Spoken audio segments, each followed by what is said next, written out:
Hey guys, it's Layla from Ignite and I'm here with Johnny. Hey guys. And in today's clip, we're going to speak to the idea of how not to procrastinate in your HSC year. But before we get into that, please do like and subscribe to the channel and click the bell for notifications. And if you're wanting additional resources to help you excel in your HSC year, check out our website at Ignite HSC. But for now, let's get into today's video.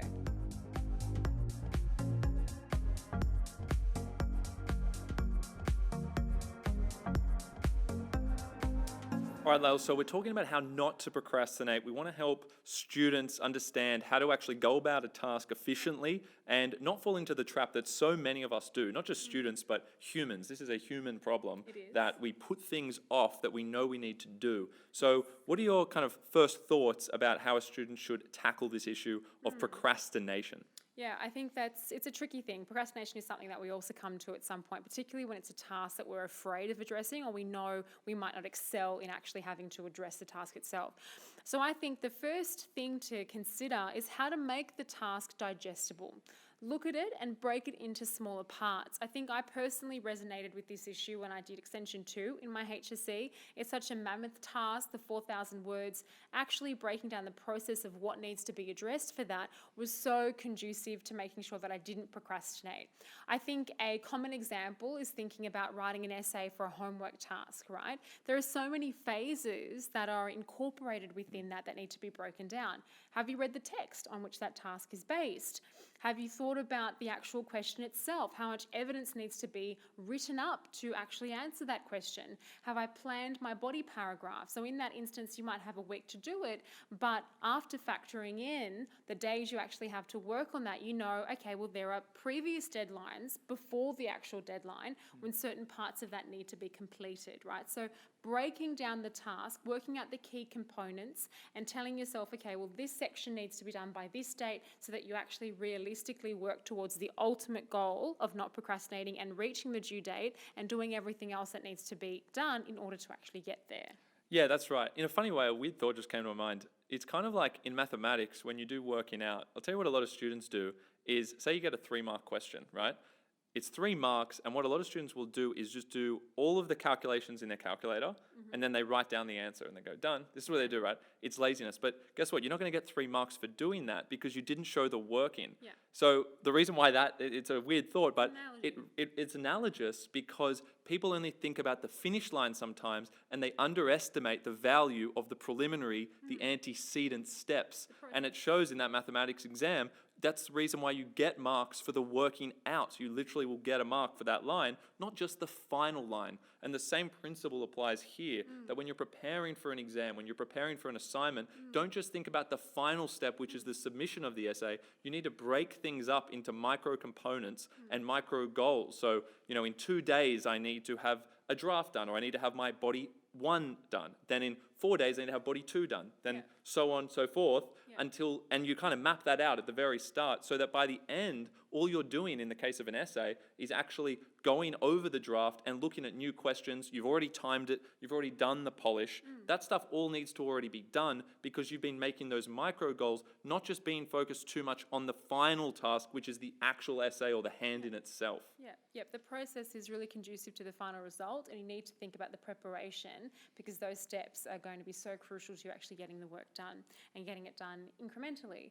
And I think that something inherent that's been raised there is working out, okay, well, how much time do I actually have to complete that task?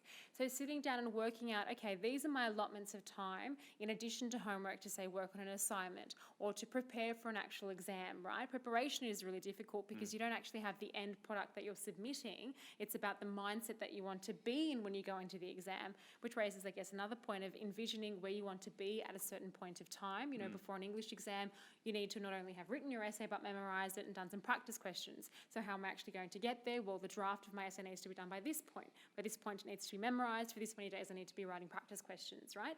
But the overarching point I'm getting to here is factoring in, okay, when is my actual spare time? And making sure that you do also keep busy when you're factoring this stuff, so when you're factoring in this sort of thing, because the less time you have, the less time you have to waste. So keeping yourself very organized and structured and thinking about the actual time you have to work on the task and sticking to being productive during that time under pressure, because you know you don't have a lot of time, is also a really great way of avoiding procrastinating. So if you know you're a procrastinator, make yourself busy, and that will force you to get to the task ahead as opposed to circumventing it through doing other things.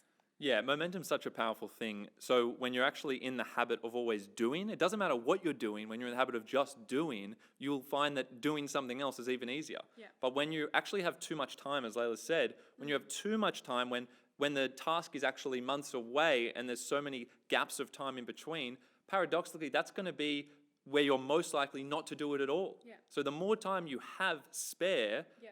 the less likely you are to actually get going with that task. So this idea of momentum and being conscious of the power of momentum is important, Yeah. because, as Layla said, it means you can start filling in your days, Yeah. whether it's even with social activities or otherwise. It doesn't actually have to be more work. Yeah. It just has to be things that you're doing so that you feel like you're in that productive momentum, and that will keep you on track to get these things done, because you know you can't afford to miss that small window of time that you have allocated to fulfilling that particular goal. Yeah, and I always found if I had, a productive couple of hours, it would inspire me to continue with that productivity, Once you get the ball rolling and you prove to yourself, hey, I have that productivity in me, I can work really efficiently, it inspires you to keep fulfilling that trait that you've established for yourself, the expectation and the standard that you've established. So focus, have that initial moment of starting, getting the ball rolling, as I mentioned, and have that productive day or those few hours, and it will set the pace for you to continue working on and fulfilling that task before it's due at the very last minute.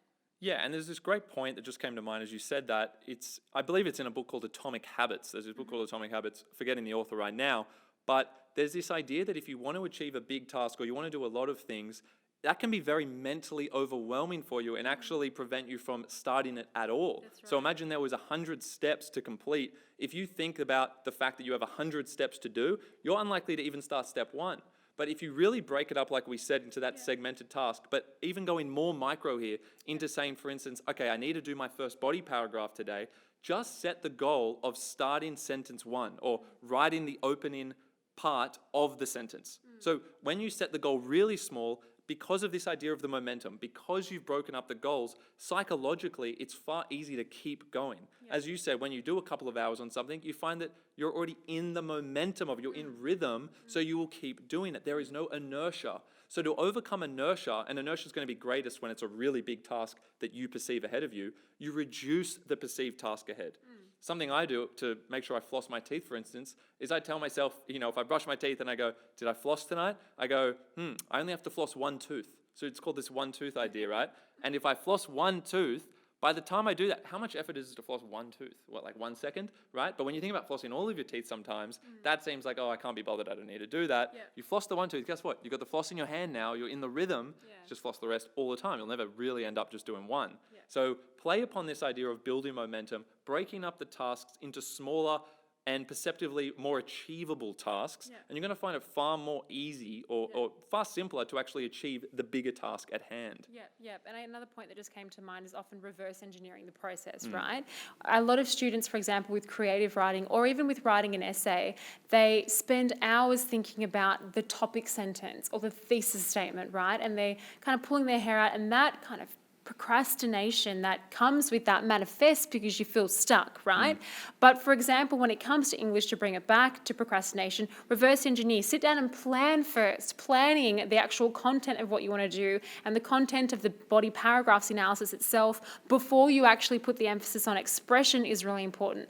Another point that I also often recommend to students with creative writing especially, or with any drafting, is to sit down and instead of typing, handwrite the drafts of what you're doing. Because often when you're sitting there at the keyboard, you can go back, delete, and you want to perfect at a very micro level, but take a step back, pop a timer on, give yourself 20 minutes just to draft one piece of work. Doesn't have to be perfect, but you've got something down on paper, and you've gotten the process started, and then you're avoiding the manifestation of that procrastination. Absolutely. And another thing that comes to mind as a final tip, unless you have more to add after, is that when you actually want to do a task and you're feeling a little bit fatigued, especially after a long day of school, something we've talked about in another video is the idea of spreading your time in a way where you're actually doing 50 minutes on, 10 minutes off, or 55 minutes on, 5 minutes off, so that you can still have those breaks. You can check your phone later. Make that a real thing. So actually put a timer on and say, I'm going to do my essay now for 50 minutes, and then I'm going to give myself a 10-minute break. Reward. It makes it far less likely that at 20 minutes or 30 minutes in, you go straight to your phone because you know you've actually carved out that time to do that very thing. So kind of bunch that distraction time at the end of the 10 minutes of every hour, and that way you'll get majority of that hour doing what you're supposed to do, and that usually works out a lot better. And then as you kind of fatigue, you can make that 25 minutes and then a 5-minute break, and then 25 on and 5 off. Be intuitive with what you are actually able to do in the time that you're given, and work to that. Reward yourself when you have worked hard, but also be realistic about your capacity at certain points in your study program. But one thing I will point out is I hope, rather ironically, that no one was procrastinating when watching this vid, or if you were, hopefully something positive came out of it. Well, hopefully you're still watching the video. That's the main thing. Right? But now go do your work. Yeah. Thank you everyone for watching. If you did enjoy the video, please please subscribe to our channel. It means a lot to us. We'll keep producing videos for you. Make sure you hit the bell and check out our website, ignitehsc.com.au, for all of our most comprehensive HSC resources. Awesome. Thanks, guys. We'll see you in the next video. See you then.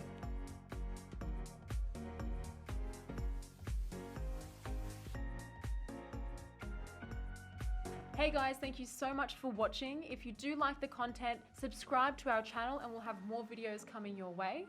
That's right, guys. Thanks for watching. And please make sure you check out our online resource database. We've had a team of state rank achievers and heads of English put these together for you, covering everything from essay structures and examples all the way through to craft of writing and comprehension skills. So check them out at ignitehsc.com.au, and we look forward to seeing you in the next video.